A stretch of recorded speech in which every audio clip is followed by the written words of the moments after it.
시기온옷에 맞춘 선지자 하박국의 기도라. 여호와여, 내가 주께 대한 소문을 듣고 놀랐나이다. 여호와여, 주는 주의 일을 이 수년 내에 부응하게 하옵소서. 이 수년 내에 나타내시옵소서. 진노 중에라도 긍휼을 잊지 마옵소서.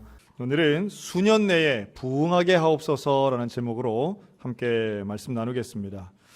인생 살다 보면 설명하기 어려운 일들이 많이 있습니다. 소위 말해 인과관계, 즉 결과는 있는데 원인에 대해서 설명하기 어려운 일들 참 많죠. 특히나 이제 우리 같은 기독교인 입장에서는 하나님의 뜻, 하나님의 섭리라고 하는 시각에서 본다면 이런 일이 어떻게 일어날 수 있나, 좀 받아들이기 어렵다, 이제 이런 사건들이 있습니다. 불의의 사고 같은 것들도 여기에 해당이 되겠죠. 지난주에 그 미국에 있는 마이애미라고 하는 유명한 휴양 도시에서 아파트 한 채가 그냥 절반 이상이 와르륵 무너진 사고가 생겼습니다. 상당히 충격적인 일인데요. 그래서 거기에 지금 159명이 여전히 그 밑에서 이제 한 명도 구조되지 못하고 첫날을 제외하고는 단 한 사람도 구조하지 못한 상태에서 시신도 하나 꺼내지 못하는 상황이 지금 이어지고 있죠. 이 사고를 상당히 미국 사람들이 되게 충격적으로 보시는 것 같더라고요. 우선은 좀 믿어지지 않는, 왜냐하면 그 아파트가 지어진 지는 오래됐지만 상당히 고급 아파트에 해당되는 건물이기 때문에 많은 사람들이 단기 렌트를 하고 사용을 하는 곳입니다. 그러다 보니 우리 되게 이제 그렇게 건물이 무너지면 건축상의 문제나 관리상의 문제, 되게 인재라고 우리가 생각하고 예상하지 않습니까? 그럼 미국도 저렇구나라는 거 하고, 또 하나는 그렇게 큰 사고가 일어났는데 구조 작업이 제대로 되질 않는 거예요. 유독가스가 계속 나오고 또 차량에 화재가 나고 층마다 계속해서 스파크가 튀고 위험하기도 하면서 또 날씨는 계속 폭우가 쏟아붓고, 그러니까 화재와 폭우가 번갈아 가면서 구조가 상당히 힘들다고 합니다.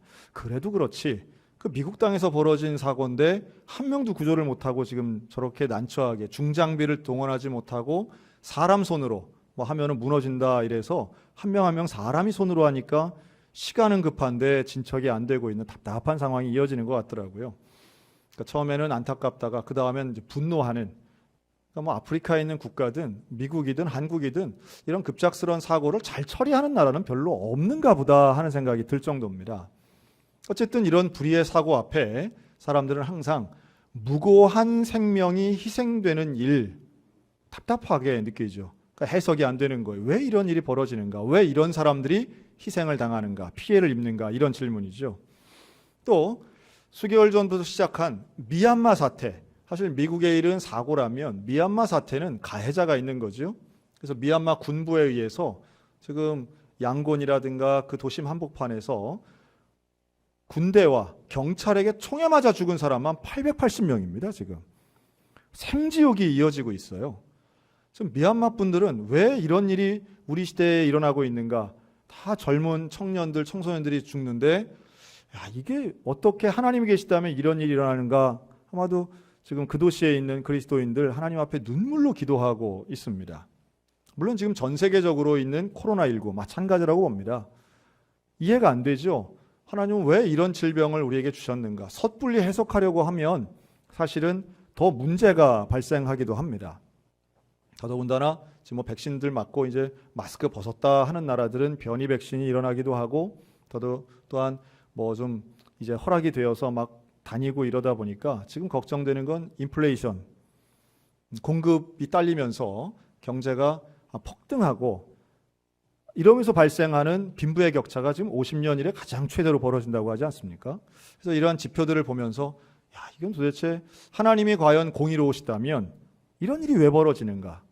왜 더 힘든 사람은 더 어려워지고, 여기에 좀 플러스해서 이야기한다면 왜 나쁜 사람들은 더 잘 되는가? 이런 질문까지 가게 되는 거죠.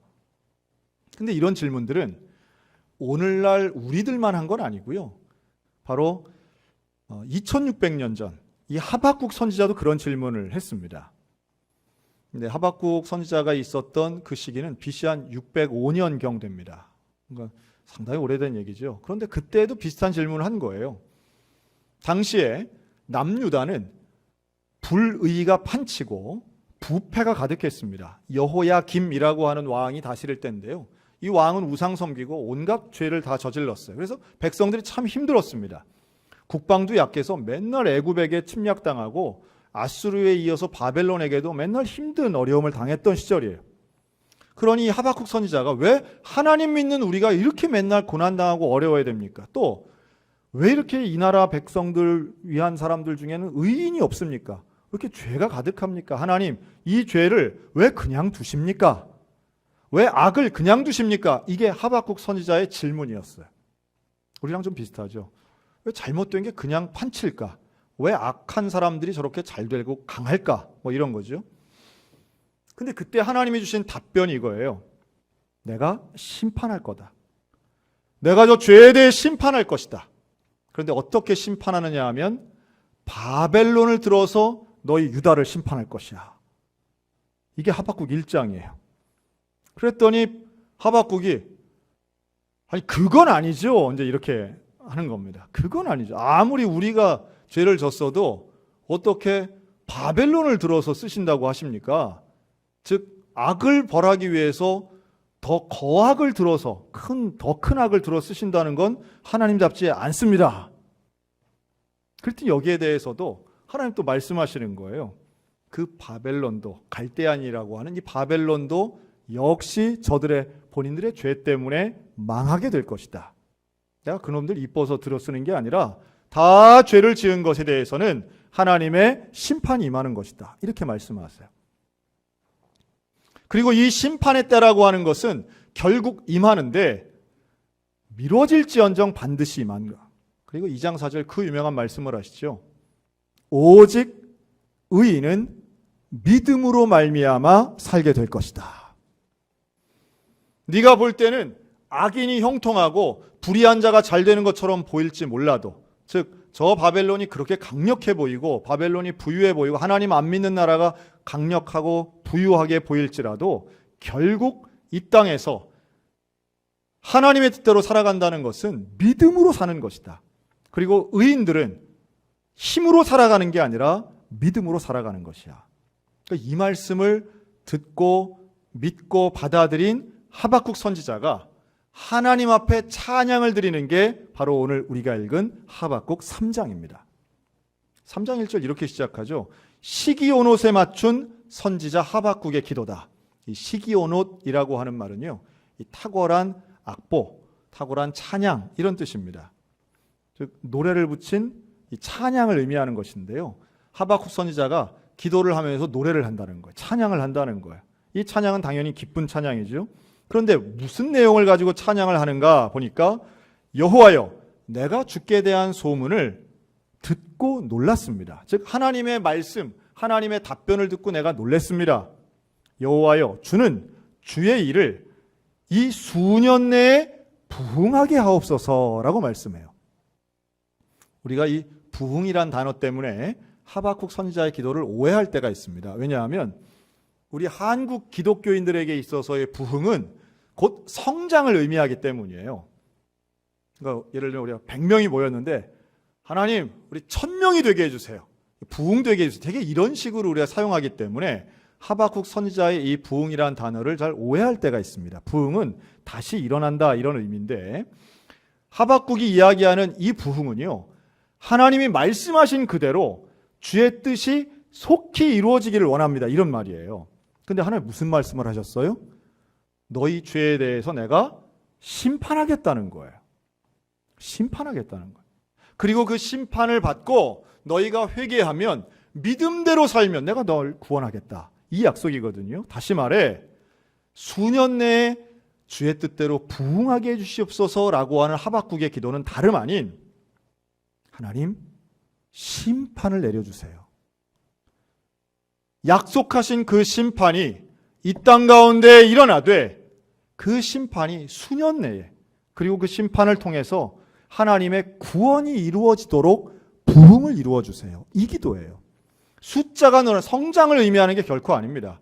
심령의 변화와 지금 죄를 죄로 모르는 민족의 죄악 가운데 심판을 통해 깨닫고 심판을 통해 회개하고 회개를 통해 믿음 갖고 믿음을 통해 구원받는 이 하나님의 역사가 이루어지게 해달라고 기도하는 겁니다. 그리고 마지막에 진노 중에라도 긍휼을 잊지 마옵소서.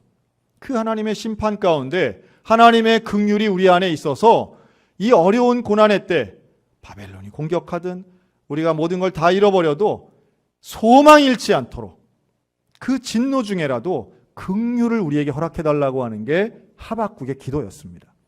그러니까 어려운 시간을 지나가고 있는 오늘 우리 대한민국 가운데 우리가 기도하는 것은 하나님의 부흥, 하나님의 뜻, 즉 우리가 역사를 볼 때에 점으로 보는 역사가 있습니다. 점으로 볼 때는 좀 불공평해 보여요. 불공정해 보여요. 악이 승리하는 것 같아요. 그런데 역사를 주관하시는 하나님을 선으로 볼 때에는 그 상황 멀리 뒤에 계시는 역사의 주관자 되시는 하나님을 믿음의 눈으로 보면 소망을 갖게 될 줄로 믿으시기 바랍니다. 우리 모두에게 그 소망을 가지고 시대를 이끌어 가시는 하나님, 진정한 부흥을 주시는 그 하나님, 수년 내에 이루어지게 해달라고 하는 하박국의 기도가 오늘 우리 모두의 기도 되시기를 주님의 이름으로 축원합니다. 이렇게 하박국처럼 어려운 순간에 하나님을 선택하고 하나님의 사명을 감당했던 사람 오늘 한 명을 좀 소개하려고 합니다. 이분의 이름은 오다 나라지라고 하는 분입니다. 일본 분입니다. 오다 나라지. 이분이 1908년에 태어났는데요. 이 아버지가 독실한 불교 신자였습니다. 그래서 이 아들 오다 나라지를 낳고 절을 하나 지어요. 큰 절을. 그 절을 지어놓고 앞으로 내 아들이 이 절에 주지승려가 되도록 내가 키우겠습니다. 이게 불교 신자들도 참 헌신이 대단하더라고요. 일본 불교죠. 그래서 이 절에서 오다 나라지가 이제 거기서 자라고 교육을 받습니다. 근데 학교 다닐 때가 되니까 학교를 거기서 등하교를 절에서 하는 거예요. 근데 얘가 청소년 시절이 되면서 오다 나라지의 마음속에 불교가 내가하고 좀 안 맞는 것 같다. 이제 이런 생각을 갖고 있었던 차에 길에서 노방전도하는 사람을 만나게 돼요. 복음을 전하는 거죠. 그래서 그 복음을 들었는데 이게 바로 내가 찾던 진리인 것 같다 하는 생각을 가지고 좀 이 성경에 대해 배우고 싶은 마음을 가지고 고베에 있는 성서학사에 입학을 하게 됩니다. 여기서 교육을 받으며 성경을 알게 되고 예수님을 만나고 구원을 받아요. 그러면서 복음에 대한 감격을 누리고 죄를 회개하고 복음의 감격을 누리는 거죠. 그리고 하나님 앞에 결단합니다. 내 일생을 하나님께 드리겠습니다. 그리고 이 복음을 세상 사람들에게 전해야 되는데 누구에게 전할까? 이 시대에 가장 복음이 필요한 불쌍한 나의 이웃이 누구인가 고민하던 중에 그 이웃은 바로 저 조선인들이다라는 결론을 가져요. 그래서 21살이던 1928년에 그는 배를 타고 조선을 향해 떠나는데요. 어디로 가느냐면 목포에 도착합니다. 신기하죠? 우리는 늘 어떤 일본 선교에 대해서는 생각했지만 일제강점기 시절에 일본에서 복음을 들고 조선으로 온 기독교인들이 있었다라고 하는 사실입니다. 소수지만 이런 분들이 계셨어요. 목포에 와서 전도를 하려고 했는데 두 가지가 문제였습니다. 첫째는 이 오다 나라지가 조선말을 못하는 거예요. 21살 청년이 열정은 있는데 조선말을 못하는 거예요. 둘째는 조선인들이 일본 사람을 좋아하지 않는 거예요. 1919년 3.1운동이 일어난 지 이제 10년이 채 안 됐을 때인데 물론 한일합방을 통해서 이제 일제강점기죠. 일본 사람을 무서워하긴 했지만 좋아하지 않은 거예요. 그러니까 이 두 가지 조선말을 못하고 반일 감정 때문에 이 오다 나라지가 복음을 전하다가 어려움에 봉착합니다. 그래서 거기에서 일본 사람들이 모인 교회에 출석하게 돼요. 저도 이분에 대한 일생을 연구하면서 알게 됐는데요. 여러분 일제강점기에 일본 분들 교회들이 있었습니다. 일본 사람들 다니는. 왜냐하면 일본의 기독교 역사는 우리보다 훨씬 길어서요. 일본인이면서 그리스도인인 분들이 제법 많았던 거예요. 그래서 이 일본인 교회에 이제 출석을 하면서 궁금했던 거예요. 아니 여기 이렇게 사시면서 나는 조선말을 잘 못하니까 그렇지 왜 조선인들을 전도하지 않습니까? 이렇게 질문했어요. 그랬더니 그 일본인 목사님이 그 교회에서 뭐라고 답변을 했느냐 하면 형제요,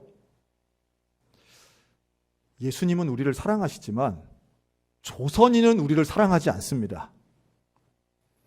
우리가 복음을 전할 때에 조선인들 입장에서는 우리는 나라를 빼앗은 가해자입니다. 그러니 이들에게 복음을 전하고 회개하고 예수님 믿으세요라고 말하면 조선인들은 너희같이 나쁜 놈들이나 회개하는 거지 우리가 무슨 회개를 하느냐라고 말한다는 거예요. 그래서 조선 사람들한테는 우리가 전도하는 건 효과가 없습니다. 전도가 안 됩니다. 우리끼리만 예배 드려야 됩니다. 이렇게 말하더라는 거죠. 충격을 받습니다. 그래서 이 오다 나라지가 그 말이 왜냐하면 틀린 말이 아닌 거예요. 그래서 도전을 받고 고민합니다. 기도합니다. 그래도 복음 전해야 되지 않을까? 그래서 기도의 결론이 어떻게 났느냐? 그러면 내가 조선인이 돼야 되겠다. 내가 조선인 할 수만 있다면 조선인보다 더 낮은 사람이 되어서 일본인이라는 그것 때문에 복음을 못 받아들인다면 내가 더 낮아져야 되겠다. 그래서 목포를 떠나서 경성을 갑니다. 경성에 가서 조선말을 배우려고 나에게 조선말을 좀 가르쳐줄 사람을 찾았는데 경성은 반일 감정이 더 높았다고 그래요. 그래서 안 되겠다. 그래서 찾아간 곳이 어디까지 가느냐 하면 함경도까지 갑니다. 함경도에 가서 조선말을 배워요. 그리고 그곳에서 막장 탄광에 들어가서 일을 하는데요. 가장 힘든 일을 하면서 함경도에 계시는 분들, 좋은 분들을, 조선인 사람들을 만나서 조선말도 배우고 험한 일도 합니다. 일본 사람이 와서 조금 더 편하게 살 수 있는데 이런 막장 일을 하면서 자기들에게 그 띄엄띄엄 조선말을 배워가며 복음을 전하는 이 오다 나라지에게 함경도 분들이 감동을 받았다고 그래요. 그 제법 많은 숫자가 예수를 믿게 되고 전도하게 됩니다. 전도받게 됩니다. 그랬더니 조선말을 잘하게 되고요. 이 오다 나라지가 그때 뭘 또 결심하느냐 하면 야, 이분들을 내가 성경을 더 잘 가르치기 위해서는 성경 공부를 좀 더 해야 되겠다. 나이가 젊은이니까요. 그래서 어디로 갈까 하다가 다시 경성으로 옵니다. 그리고 경성에 와서 성경을 배울 수 있는 곳을 찾아 들어가게 되는데 그게 바로 경성 성서학원입니다. 여러분, 이 경성 성서학원이 어느 학교인지 아세요? 이게 지금의 서울신학대학입니다. 이 경성 성서학원을 오다 나라지가 25살에 졸업을 하고 26살에 목사가 되는데요. 목사 안수를 받는데 그때 안수받았던 교단이 바로 조선 성결교회였습니다. 다시 말해 우리 성결교단에서 안수를 받아요. 목사님이 돼요. 참 놀라운 역사죠. 물론 여기에는 그러고나 성결교회에서 목회를 하신 건 아닙니다. 그분은 정말 복음을 전하기 위해 성경을 배우기 위해서 경성 성서학원에 들어가셨던 거죠. 20대 중반의 나이에 그는 열심히 복음을 전하는 목사님이 됩니다. 이 오다 목사님이 열심히 복음을 전하는 것이 조선인들에게는 유창한 조선어를 잘하는 것도 특징이었지만 그에게는 분명한 신학, 즉 일본인이 아닌 하나님의 백성이라고 하는 자기 정체성이 많은 조선인들에게 감동을 줍니다. 그리고 이 오다 목사님의 아주 유명한 일화인데요. 1937년 그의 나이 30살 때예요. 평양에 있는 숭실 전문학교에 그 강당에 6,000명이 모인 자리에서 그가 설교를 합니다. 뭐 학생들뿐 아니라 많은 조선인들이 모여서 일본인인 목사님, 오다 목사님의 조선어 설교를 듣는 거예요. 근데 그 자리에서 이 오다 목사님이 뭐라고 설교를 했느냐 하면 신사참배는 죄악입니다. 하나님이 신사참배 원치 않습니다. 10계명을 위반하는 것입니다. 이렇게 설교를 했어요. 거기 모인 6,000명의 기독교인들 환호를 합니다. 그런데 그 자리엔 조선인들만 있었던 게 아니라 사복을 입은 일본 순사들도 있었습니다. 설교를 마치고 내려오는 이 오다 목사님 그 자리에서 붙잡혀서 체포되어서 5개월간 옥고를 치릅니다. 고문을 당해요.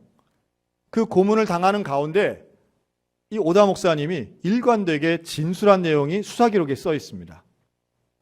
우리 일본의 가장 큰 죄는 조선 사람을 사람으로 인정하지 않은 죄입니다. 그리고 신사참배에 대한 본인의 의견도 전혀 꺾지 않았습니다. 재미있는 것은 그때 이 오다 목사님을 체포했던 일본 순사 중에는 진짜 오다 목사님을 조선인으로 알았다는 거예요. 몇 명은. 왜냐하면 조선말도 잘했지만 신사참배를 거부하는, 이걸 죄악으로 여기는 일본 사람이 있다는 건 상상도 못했기 때문이에요. 그리고 이들의 입장에서는 오다 목사님은 종교인이 아닌 민족의 반역자였습니다. 일본의 배신자였습니다. 그러지 않겠어요? 입장을 바꿔놓고 생각해도 국적이 일본인데 어떻게 저런 말을 할 수가 있나라고 생각했다는 거죠. 5개월의 옥고 후에 오다 목사님은 일본으로 추방당합니다. 재밌죠? 일본 사람이 일본으로 추방당해요. 그런데 일본에 가셔서도 이 목사님은 조선인을 위해 삽니다. 가서 교회를 개척해요. 그런데 그 교회가 하나같이 제1한국인들을 위한 교회였습니다. 교토 제1한국인 교회. 또 지역마다 있는 고베 제1한국인 교회들을 개척하고 거기서 목회하십니다. 그러면서 본인의 이름을 바꿔요. 이름을 한국식 이름으로 바꾸는데 전영복이라는 이름을 바꿉니다. 오히려 조선인들은 창씨개명을 통해서 일본 사람 이름으로 바꾸는데 이 일본인인 오다 목사님은 한국 이름으로 바꾼 거예요. 왜 전영복이냐? 그 전자를 밭전자를 씁니다. 밭전자는 입구 가운데에 십자가를 그리는 건데요. 내 입으로는 십자가만 전하겠습니다. 영복, 영원히 복음만 전하는 사람 되겠습니다. 이런 의미였어요. 그분은 1980년 돌아가실 때까지 제1한국인 전도에 헌신하시면서 하나님 나라 확장을 위해서 일하셨습니다. 제가 이분의 일생을 연구하면서 정말 어떤 국적이나 민족을 초월해서 하나님 나라 백성답게 살아가는 게 이런 게 아니겠는가. 그리고 이분은 한국인을 만나 설교할 때마다 일본의 범죄에 대해 회개했고 용서해달라는 말을 빠뜨리지 않고 매번 반복하신 분이라는 거예요. 어떤 면에서 하박국 선지자와도 연결성이 있다고 봅니다. 심판해달라는 말을 어떻게 해요? 그러나 그 심판에 대한 기도, 부흥에 대한 기도는 다름 아닌 하나님에 대한 믿음의 고백이었다라고 하는 겁니다. 오늘 우리가 해야 되는 건 대한민국을 위한 것이고 나라와 민족을 위한 기도인데 여기에는 전적인 하나님 나라 백성의 믿음의 시각이 있어야만 합니다. 죄악에 대해서는 심판받지요. 그런데 하나님 앞에서는 믿음으로 소망을 달라고 기도하는 거예요. 그리고 그 가운데에 하나님 나라의 온전한 원리가 이 땅 가운데 세워지게 해달라고 기도하는 겁니다. 불평과 부정과 저주가 아니라 하나님을 향한 믿음의 눈을 가지고 기도할 때 하박국에게 임한 놀라운 찬양의 역사가 오늘 저와 여러분들 가운데 임하게 될 줄로 믿습니다. 그래서 하박국은 부흥을 달라고 기도하면서 이렇게 찬양합니다. 하박국서에서 제일 유명한 구절이죠. 3장 17절. 비록 무화과 나무가 무성치 못하며 포도나무에 열매가 없으며 감람나무에 소출이 없으며 밭에 식물이 없고 우리의 양이 없고 외양간에 소가 없을지라도 나는 여호와를 인하여 즐거워하며 나의 구원의 하나님을 인하여 기뻐하리로다. 아멘. 하박국의 이 말은 전쟁이 나서 다 빼앗겨도 흉년이 나서 소출이 없어도 즉 경제가 망해도 국방이 무너져도 나는 하나님을 바라볼 것입니다. 나는 하나님의 구원의 소망을 둘 것입니다. 나는 그 구원 때문에 기뻐하고 감사할 것입니다. 여러분, 오늘 우리에게 필요한 놀라운 신앙의 고백은 바로 이 부분입니다. 내게 주어져 있는 조건과 상황을 보는 것이 아니라 상황 너머에 있는 여호와 하나님을 바라볼 때 우리는 감사의 삶을 살게 될 줄로 믿습니다. 우리의 상황은 불확실해 보여요. 우리의 상황은 불공정해 보여요. 악이 승리하는 것처럼 보여요. 하지만 믿음의 눈으로 하나님을 바라보면 무화과 열매가 없어도 포도나무에 소출이 없어도 여러분 무화과 열매가 많으면 하나님 복 주시는 거고 그 열매가 없으면 저주하시는 겁니까? 아니에요. 구원받은 사람은 소출과 열매를 가지고 우리의 마음이 변하는 것이 아니라 하나님 때문에 기뻐하는 것이고 구원받은 것 때문에 감사하는 것입니다. 여러분 구원의 감격 잊지 않는 믿음의 성도들 되시기를 주님의 이름으로 축원합니다. 이번 주 들어서 우리 춘천에 코로나 확진자가 지금 상당히 많아졌습니다. 우리의 느낌이 상당히 많아진 것으로 여겨지지만 실제로는 수도권이 경험했던 일을 지금 우리가 경험하고 있다 이렇게 볼 수 있습니다. 언젠가는 한번 이상은 올 수 있는 상황이 사실 우리 강원도 전체 중에 우리 춘천이 지금 대표적으로 원주는 작년에 한번 이런 일을 경험했고요. 합니다. 그러다 보니 우리의 마음에 상당히 두렵고 무서운 마음이 생각이 많이 들어요. 그래서 아이고 그냥 뭐 홈플러스 갈 걸 롯데마트 괜히 갔다 뭐 이러고 뭐 이제 이렇게 이제 뭐 생각들이 막 나는 거죠. 뭐 어디 체육관에 뭐 줄 서 가지고 계신 분들 뭐 난리가 났다. 이제 큰 일이 났다. 이제 뭐 학교를 뭐 안 가야 된다. 뭐 이제 여러 가지 이야기들 생각들이 드실 거예요. 그러나 이미 지금 수도권에 있는 교회나 기관들은 이미 이걸 여러 차례 반복적으로 경험하고 지금들도 당하고 있는 상황입니다. 그러다 보니 몇 주 전에 경기도에 있는 한 교회에서 일어난 일이에요. 이 교회에 이제 예배를 드리고 집에 가신 한 성도에게 보건소에서 전화가 온 겁니다. 선생님 지난 주간에 어떤 식당을 가셨죠? 그 식당에 선생님 앉은 자리 근처에 확진자가 있었기 때문에 선생님이 밀접 접촉자가 되셨습니다. 지금 빨리 보건소에 와서 검사를 받으세요. 이 연락을 받은 거예요. 그래서 이 성도가 보건소에 가서 검사를 했습니다. 그랬더니 양성 판정이 나온 거예요. 그러니까 이제 역학조사 들어가겠죠? 어디 다녀오셨습니까? 그랬더니 그저께 교회 다녀왔습니다. 교회에 연락이 왔어요. 그래서 교회에서는 CCTV를 돌려보고 그분 주변에 앉은 분들이 이제 파악이 됐어요. 그래서 이제 교인들이 검사를 받은 겁니다. 검사를 받았는데 참 다행스럽게도 전체 교인 모두가 다 음성 판정이 나왔습니다. 아무도 감염되지 않았어요. 자, 이러면 그 교회에서는 어떤 반응이 주류를 이뤘을까요? 1번, 하나님 다 음성 판정 받게 해서 참 감사합니다. 2번, 그놈 누구냐? 그놈 누구냐? 남자인지 여자인지 알지도 못하면서 그놈 누구냐? 아주 난리가 났어요. 그놈 누구냐? 목사님은 알죠. 왜냐하면 보건소에 연락 받았으니까. 목사님을 찾아와서 명단 내놓으라는 거예요. 누구인지. 여러분 이 교회 이런 일이 한두 교회에서 벌어지는 게 아닙니다. 우리 교회는 어떨까요? 아직까지 우리 교회는 확진자가 왔다 가신 적이 없기 때문에 이렇게 우리가 평온하게 있죠.